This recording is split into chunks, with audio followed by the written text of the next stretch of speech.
with their rise comes increased responsibilities.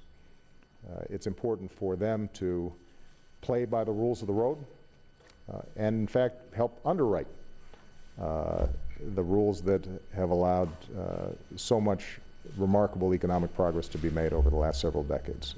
And that's going to be true on a whole host of issues. So where China is playing by those rules, recognizing its new role, I think this is a win-win situation. There are going to be times where they're not, and we will send a clear message to them that we think that they need to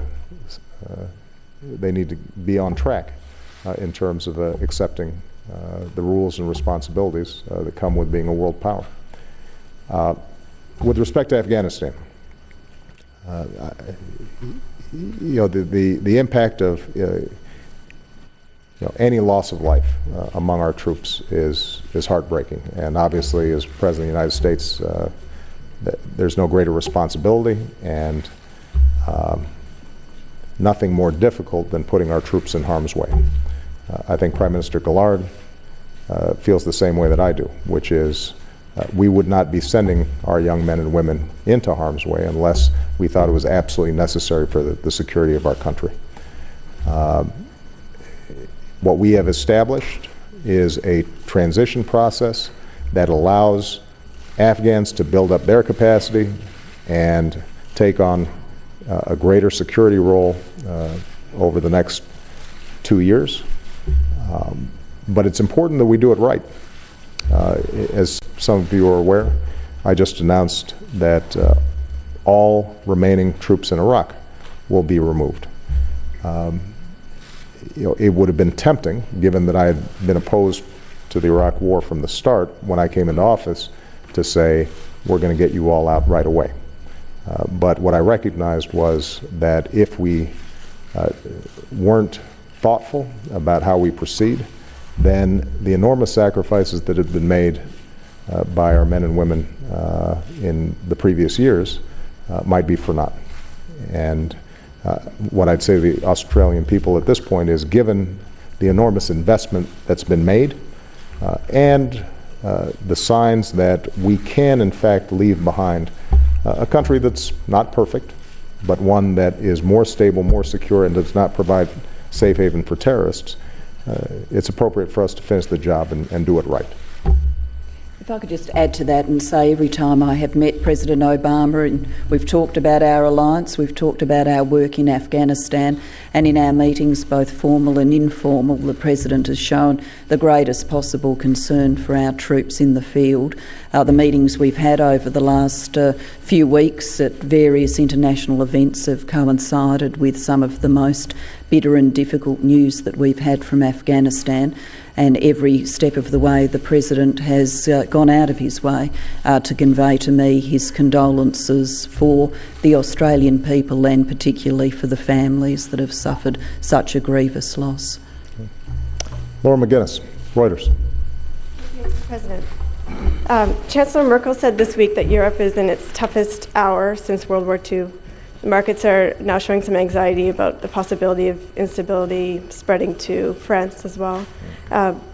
Are you worried that the steps European leaders are taking are too incremental so far? Do you think something bolder or a more difficult set of decisions need to be taken to fully ring-fence that crisis? I have a question for Prime Minister Gillard as well. Are you concerned that the fiscal pressures the United States is under at the moment may compromise its ability to sustain its plans for the region, including the initiatives announced today? I mean, do you have to take those with something of a grain of salt until the super committee process is concluded? With respect to Europe, I'm deeply concerned, have been deeply concerned. I suspect we'll be deeply concerned tomorrow and next week and the week after that. Until we put in place a concrete plan and structure that sends a clear signal to the markets that Europe is standing behind the euro and will do what it takes, we're going to continue to see the kinds of turmoil that we saw in the markets today, or was it yesterday? I'm trying to figure out what time zone I'm in here. It's all of the time. Right. We have consulted very closely with our European friends. I think that there is a genuine desire on the part of leaders like President Sarkozy and Chancellor Merkel to solve this crisis, but they've got a complicated political structure. The problem right now is a problem of political will. It's not a technical problem. We saw some progress with Italy and Greece, both putting forward essentially unity governments that can implement some significant reforms that need to take place in those countries. But at this point, the larger European community has to stand behind the European project.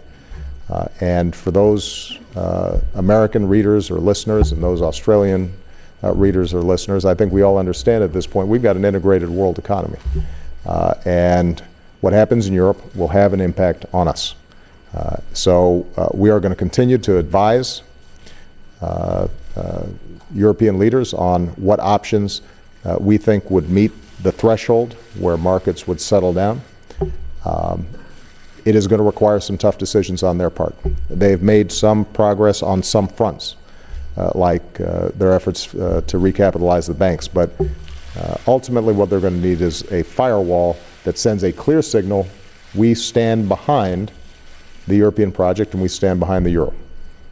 And those members of the Eurozone, they are going to have the liquidity they need to service their debt.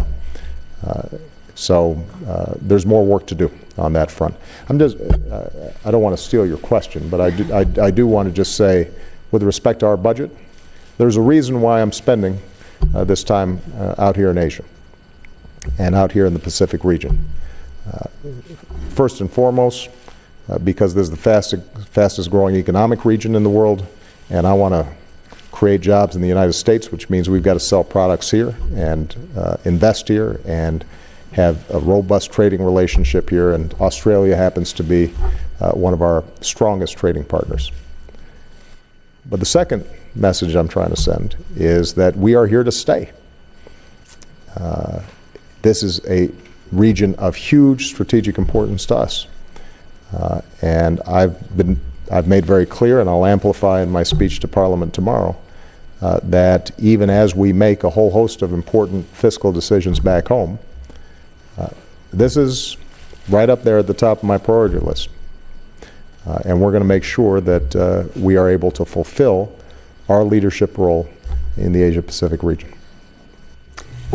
And I was just going to make what I think is the common sense point. I'm not going to issue words of advice about the fiscal position in the United States, but the common sense point from the point of view of a leader is ultimately budgets are about choices, and they're hard choices about the things you value. And I think by President Obama being here, he is saying he values the role of the United States in this region and our alliance, and that's what the announcement we've made today is all about. We've got a question from Mark Riley from the Australian media. Thanks, Prime Minister. Mark Riley from 7 News Australia. Mr President, I wanted to ask you about the other rising giant of our region, India, and the Prime Minister might like to add some comments. How significant is it for the US that Australia is now considering selling uranium to India? And could you clear up for us what influence or encouragement your administration gave Australia as it made that decision? And also the decision is so India can produce clean energy. In that regard, you're aware that our Parliament has passed a new bill pricing carbon, a carbon tax if you like, but we're intrigued about where America is going on this issue. And countries like Australia don't see a carbon trading system in the world working unless America is a big part of it. Can you tell us, is it your wish that America will have an emissions trading scheme across the nation within the next 5 years or so? How heavily do you want to see America involved in an emissions trading scheme globally, or has this become too politically hard for you? Mm-hmm. Good. Well, first of all, with respect to India, we have not had any influence, I suspect, on Australia's decision to explore what its relationship in terms of the peaceful use of nuclear energy in India might be. I suspect that you've got some pretty smart government officials here who figured out that India is a big player and that the Australia-India relationship is one that should be cultivated. So I don't think Julie or anybody else needs my advice in figuring that out. This is part of your neighborhood, and you are going to make bilateral decisions about how to move forward. I think, without wading into the details, the discussions that are currently taking place here in Australia around that relationship and the nuclear issue with India are ones that are compatible with international law, compatible with decisions that were made in the NPT, and I will watch with interest what's determined. But this is not something between the United States and Australia. This is something between India and Australia. With respect to carbon emissions, I think I share the view of your Prime Minister and most scientists in the world that climate change is a real problem, and that human activity is contributing to it, and that we all have a responsibility to find ways to reduce our carbon emissions. Each country is trying to figure out how to do that most effectively. Here in Australia, under the leadership of the Prime Minister, you've moved forward with a bold strategy. In the United States, although we haven't passed what we call a cap and trade system, an exchange, what we have done is, for example, taken steps to double fuel efficiency standards on cars, which will have an enormous impact on removing carbon from the atmosphere. We've invested heavily in clean energy research. We believe very strongly that with improved efficiencies and a whole range of steps, that we can meet the commitments that we made in Copenhagen and Cancun.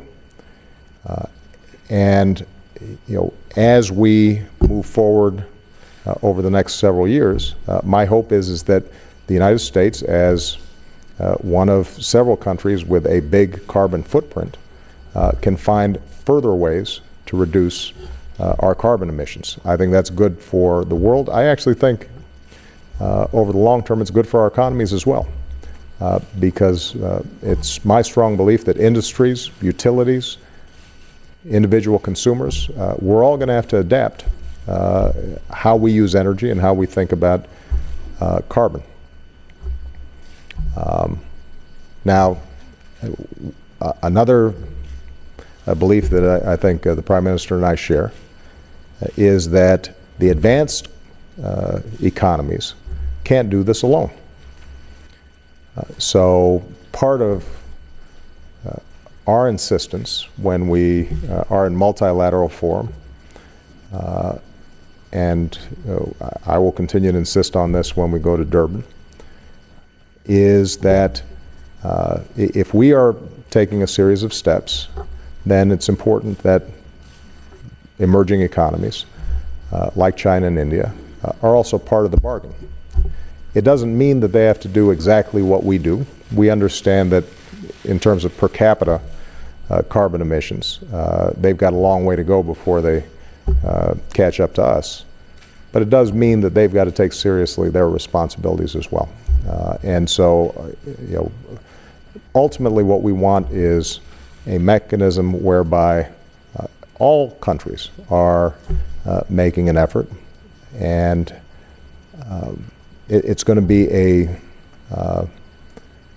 tough slog, particularly at a time when the economies are, a lot of economies are still struggling. But I think it's actually one that, over the long term, can be beneficial. Jackie Colmes? Yep, go to the American. Thank you, Mr. President.